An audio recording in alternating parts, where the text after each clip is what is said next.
እንኳን ለቅዱስ በዓለ ወልድ ወርሃዊ የመታሰቢያ ክብረ በዓል በሰላም አደረሳችሁ አደረሰን። ከዚህም በመቀጠል በሐምሌ 29 ቀን የሚነበበውን መጽሐፈ ሚላድን እንደሚከተለው እናሰማችኋለን። በስመ አብ ወወልድ ወመንፈስ ቅዱስ አሐዱ አምላክ አሜን። የኢትዮጵያ ኦርቶዶክስ ተዋሕዶ ቤተ ክርስቲያን ከዓመት እስከ ዓመት ወር በገባ በ29 ቀናት በዓለ ወልድን ታከብራለች። ይህን በዓል የክርስቶስን ሁለት ታላላቅ ልደቶች በልዩ ክብር የምታወሳበት ዕለት ነው።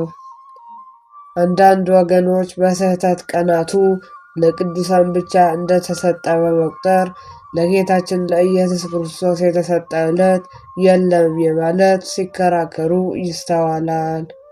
ይሁንና እውነተኛ የቤተ ክርስቲያን ልጆችና መምህራን እውነቱን እናውጃለን። የኢትዮጵያ ኦርቶዶክስ ተዋሕዶ ቤተ ክርስቲያን በልዩ ጥንቃቄ በየወሩ 29ኛው ቀን የሰውን ልጅ አድኖ የባህሪ ልጁን አሳልፎ ለሰጠን ለአብ ከዘለዓለም የተወለደውን ለወልድ ከአብ የሰላምታ ቃል የተቀበለውን ለመንፈስ ቅዱስ አምልኮትን ለማቅረብ በዓለ ወልድን ታከብራለች። ቅዱሳንን የጠራ የእርሱ ፍቅር ነው፣ በደሙ ፈሳሽነት ጠርቷቸዋልና። አሁን ቅዱሳን ሁሉ የሚከበሩት በክርስቶስ ስም ነው። እነርሱም ከክርስቶስ ፍቅር ማን ይለየናል ብለው ፈቃደ ሥጋቸውን ለፈቃደ ነፍሳቸው፣ ፈቃደ ነፍሳቸውም ደግሞ ለሞተላቸውና ለተነሳላቸው ጌታ በልባቸው በነፍሳቸው በሐሳባቸው የሰጡ ናቸው። ቅዱሳንን የምናከብረው እነርሱ በመስቀል ላይ ያስተቀለውን በሥጋ የተገለጠውንም ወልድን ስለወደዱና ስለመሰሉ ነው። ስለዚህ በየትኛውም ቅዱሳን በዓል ሥርዓት አምልኮ ሲጀመር ቤተ ክርስቲያን በታላቅ ድምፅ በስመ አብ ወወልድ ወመንፈስ ቅዱስ ብላ በመጀመር አምልኮዋን ለሥላሴ ታቀርባለች። በዚህ መሠረት በቅዱሳን በዓላት ሁሉ የሚገለጥ ክብረ በዓል ወልድ ነው። ክብረ ቅዱሳን ሁሉ የእግዚአብሔር ክብር የሚገለጥባቸው ናቸውና የትምህርቱ ማዕከላዊ ምሰሶ የሁለቱ ልደቶች ምስጢር። ይህ በዓለ ወልድ የሚያስረዳን ታላቅ ምስጢር ነው። ኢየሱስ ክርስቶስ ሁለት ልደቶችን እንዳሉት ቀዳማዊ ልደት ቅድመ ዓለም ከአብ ያለ እናት በመወለዱ ወልደ አካል ዘእምአካል ባሕሪ ዘእምባሕሪ ሆኖ ከዘለዓለም በፊት ከአብ ብቻ የተወለደበት ፍጹም አምላክ መሆኑን የምናምንበት ነው። በመጀመሪያም ቃል ነበረ፣ ቃልም በእግዚአብሔር ዘንድ ነበረ፣ ቃልም እግዚአብሔር ነበረና። ዳህራዊ ልደት ድኅረ ዓለም ከእመቤታችን ያለ አባት መወለዱ ወልደ ዋሕድ ከእመቤታችን ከቅድስት ድንግል ማርያም ያለ አባት በሕቱም ድንግልና ተጸንሶ በሕቱም በድንግልና ተወልዶ ሰው የሆነበት ነው። ቃልም ሥጋ ሆነ፣ ጸጋንና በእውነት ተሞልቶ በእረኛ በእኛ አደረ። እኛም እንደ ወልድ በሥጋ ከአባትና ከእናት ተወለድን። በመንፈስ ቅዱስ ደግሞ በ40 ወይም በ80 ቀናችን ከአብራከ መንፈስ ቅዱስ በማኅፀነ ዮርዳኖስ ተወልደን የእግዚአብሔር ልጅነት አገኘንና ይህ ታላቅ ምስጢር የእግዚአብሔር ታላቅነት ፍቅርና የማዳን ዕቅድ የሚገልጽ እጅግ ጥልቅ የሆኑ ናቸው። የተዋሕዶ ረቂቅ ምስጢር። ከዚህም በተጨማሪ ትምህርታችን ወልድ ሰው በሆነ ጊዜ የገለጸውን የመለኮትና የሥጋ ፍጹም ተዋሕዶ ያብራራልናል። ተዋሕዶን አንድ ካህን የሚሉ ብረት እሳት ጋር ሲዋሃድ የእሳትን ባሕሪ እንደሚያገኝ ወልድም ከእመቤታችን የወሰደውን ሥጋ ከመለኮቱ ጋር አንድ አደረገው። ሕማም በሥጋ እንጂ በመለኮት አይደለም።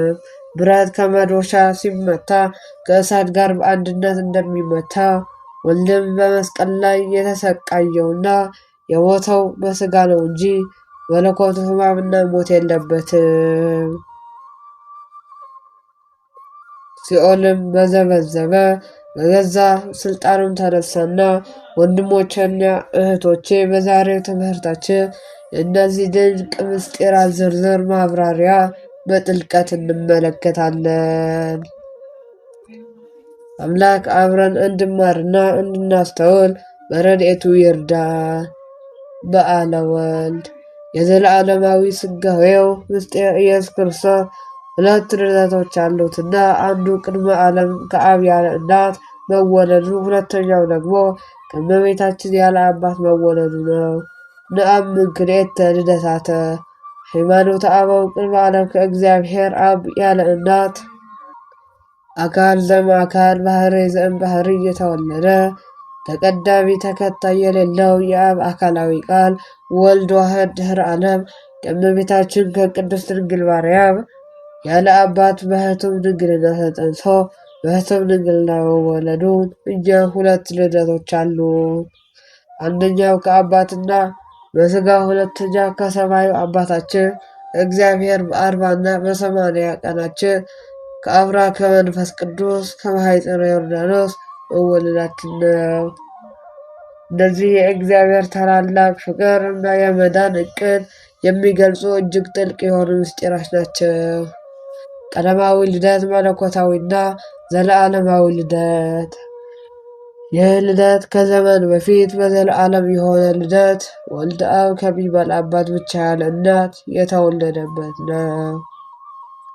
ዘለዓለማዊነትና አብሮነት ዮሐንስ ወንጌላዊ ወልድን ቃል በማለት ይጠራና ዘለዓለማዊነቱን እንዲህ ይገልጻል። በመጀመሪያም ቃል ነበረ፣ ቃልም በእግዚአብሔር ዘንድ ነበረ፣ ቃልም እግዚአብሔር ነበረ። እርሱም በመጀመሪያ በእግዚአብሔር ነበረ። ሁሉ በእርሱ ሆነ፣ ከሆነውም አንዳች እንኳ ያለ እርሱ አልሆነም። ይህ የሚያሳየው ወልድ ጊዜ ከመፈጠሩ በፊት ከአብ ጋር የነበረ አብሮ የፈጠረ እግዚአብሔር የሆነ መሆኑን ነው። ያለ መጀመሪነት ወልድ ፈጣሪ ነውና ከፍጥሯን ሁሉ በፊት የነበረ መሆኑን የሐዋርያው ቅዱስ ጳውሎስ ይገልጻል። እርሱም ከፍጥረት ሁሉ በፊት በኩር ነው። ሁሉ በእርሱ ተፈጥሯልና በሰማይና በምድር ያሉ የሚታዩና የማይታዩ ዙፋናት ቢሆኑም ወይም ጌትነቶች ወይም አለቆች ወይም ስልጣናት ሁሉ በእርሱና ለእርሱ ተፈጥሯልና። የልደቱ ምስጢር ይህ ነው በማለት እንናገራለን። ቀዳማዊ ልደት ማለት ወልድ እግዚአብሔር ነውና ከአባቱ ጋር የነበረ ያለ የሚኖር ነውና። ዳህራዊ ልደት በሥጋ የተገለጸበት ታሪካዊ ልደት ነውና።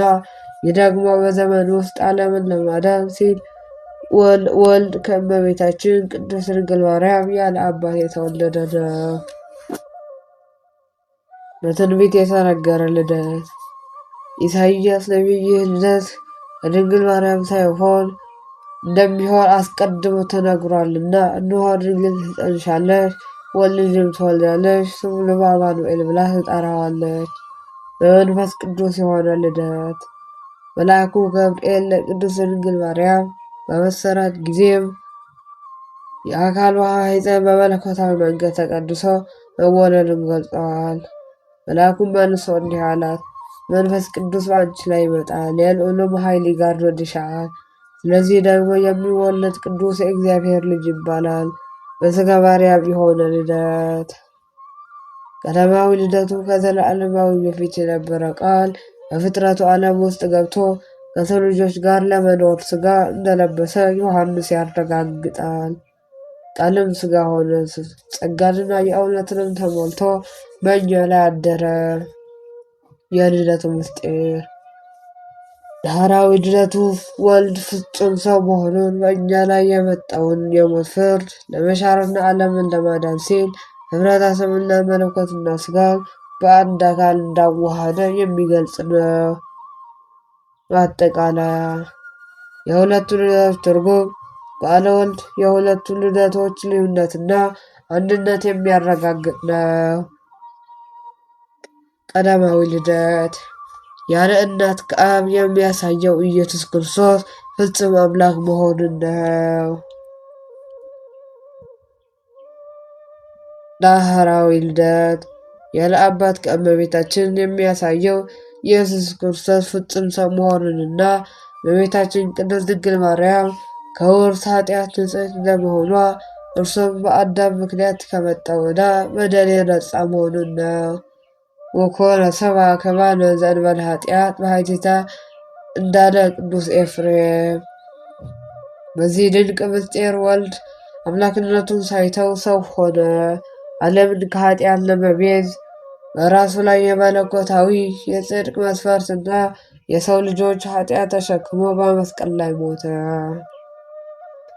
በሦስተኛውም ቀን ሞትን ድል አድርጎ ተነሳ። ይህ በዓለ ወልድ ለእኛ መዳን የእግዚአብሔር ፍቅርና የሰውና የአምላክ ታላቅ ኅብረት መጀመሪያ ነው። ይህ ጽሑፍ ወልድን የሁለት ልደቶች ምስጢር ያስረዳናል። ከዚህ ቀጥሎ ያሉትን ደግሞ በማስተዋል እንመለከታቸዋለን። እግዚአብሔር ቃል በረቂቅ ባሕርይ የሆነው ተዋሕዶን አንካድ።